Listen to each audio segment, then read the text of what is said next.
Before, after. Imagine the roles were reversed. There was a Muslim state, and they were occupying Jewish people in Gaza, controlling the borders, bombarding them with bombs, killing thousands of children. Would there be any question at all about what's going on here? But the roles are reversed. And, of course, the Israeli government, a massive ally of the US, the UK, Europe, Canada, so they're allowed to go on doing this. Absolutely disgusting. So, look, this goes on and on and on. I'll link to this below because I'll be here all day. Showing you this is not, we're just targeting Hamas. That one building there, we're just got, no. There's a guy in Hamas in that building. No, it's the entire city block. So they've also stepped up raids and strikes in the West Bank. West Bank, guess what? Not controlled by Hamas. What's the excuse now? Oh, but there's Hamas in West Bank. We got to bomb them too. Is that how all countries solve their conflicts? How all countries deal with criminals? They just indiscriminately bomb giant city blocks, refugee camps.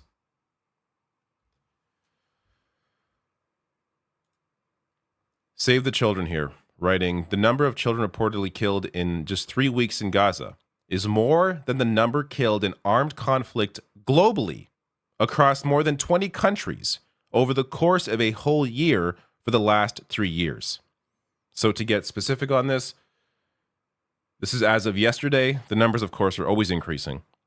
But 3,195 children killed in 3 weeks surpasses annual numbers of children killed in conflict zones since 2019.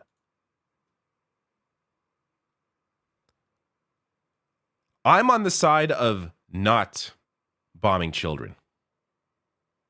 If you're on the side of bombing children,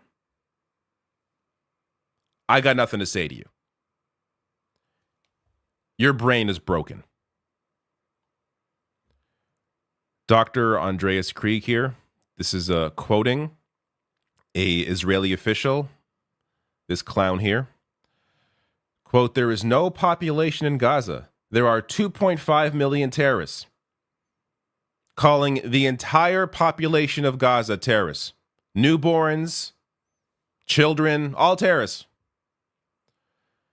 Dr. Andreas Krieg writes here, I've been involved in professional military education for 13 years with officers from all over the world of all ranks. This level of dehumanization of the enemy and civilians I have never come across. And this isn't just, one random Israeli official. We're talking about all of them. Everyone in power in Israel is saying this, including their media. Now, I shouldn't say not all Israeli media, as I've quoted before. There are many articles from the Times of Israel, others pointing out that there is a lot of anger towards Netanyahu. They want the government out. But there is media like this that is just fully in support of what is going on and claiming they are all terrorists. Here is the Israeli TV is saying that they killed 7,546 terrorists. Ahmed writing here, I happen to know 14 of these terrorists. These are my nieces and nephews whose age range between 1 to 13 years. So this is what he's talking about. 7,000 plus terrorists we eliminated. That's how they are categorizing all the civilians' death. They're all terrorists. Now let's get to another clown, Hillary Clinton. In conversation with Norah O'Donnell, here is what Hillary Clinton said to the idea of a ceasefire. People who are calling for a ceasefire now do not understand Hamas. That is not possible. It would be such a gift to Hamas because they would spend whatever time there was a ceasefire in effect rebuilding their armaments, creating stronger positions to be able to fend off an eventual assault by the Israelis. So We're in a very different world. I don't think it had to be the world we're in, but that's where we are, and we've got to figure our way forward through it. The people that are asking for a ceasefire right now are prioritizing human life. If you are against a ceasefire, then naturally you are for the right-wing Israeli government continuing to bomb indiscriminately, killing thousands of civilians. Again, half of them children, half of Gazans are children. Hillary Clinton is for bombing children, which really is not surprising. But this goes to the thought process that the majority of those in power in the West have. So Hillary, of course, thankfully, not in any kind of power right now, but her perspective is shared by the furthest right Republican and the vast majority of Democrats. It's an open admission that you do not care at all for the lives of Palestinians. There is nothing else to take from that. This is the reality of the situation. This is from the Washington Post.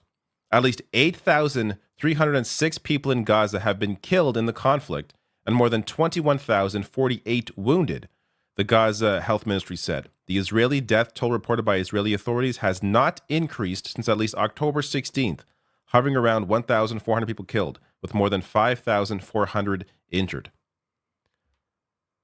So, when one side continues to bomb, killing civilians every single day, and the numbers are this high,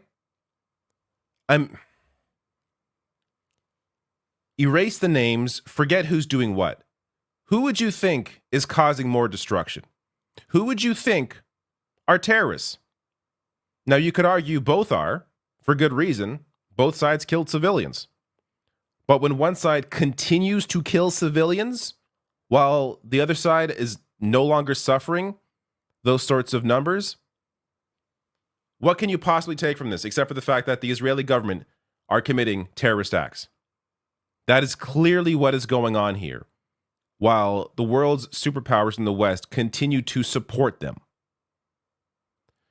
And we should be clear.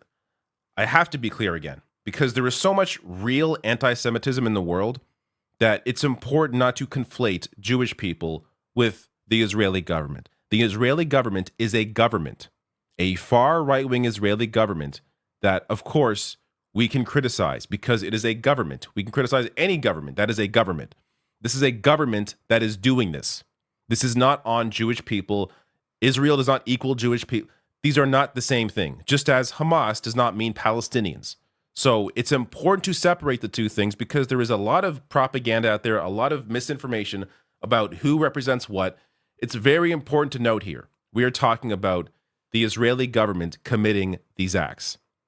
And as I'll get to, you have many Jewish human rights groups standing up in support of a ceasefire.